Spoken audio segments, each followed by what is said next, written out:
You're sitting in a cramped conference room at a mid-sized nonprofit in Atlanta. The team's Zebras and Lions metaphor just got derailed, not by a loudmouth, but by Sarah, a junior coordinator who's not even in charge but just won everyone over with one sharp question. How does she do it?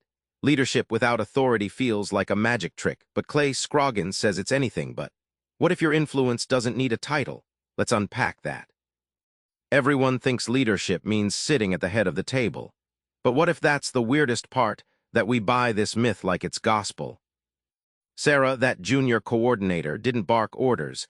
She leaned in with a simple, tough question about priorities that stopped the meeting. Even without a title, her insight made her the go-to influence. It's not about who's boss, it's about who brings clarity in the chaos. Think about leadership like a muscle. No fancy chair required, just consistent reps of influence, service, and courage. Without authority, it's like training silently in the shadows, yet building strength until you're impossible to ignore.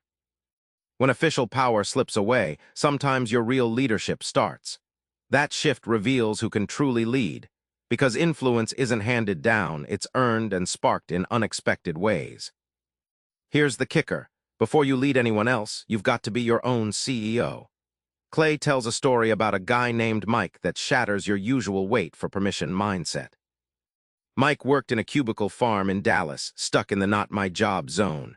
One day, he noticed a costly error left unchecked, no one owning up. So he grabbed the reins himself, fixing it overnight.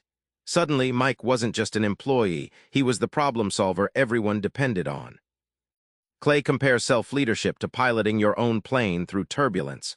Without control over the cockpit, you focus on steadying your wings, attitudes, habits, competence, everything you can steer yourself. This inner command launches you beyond titles and into influence.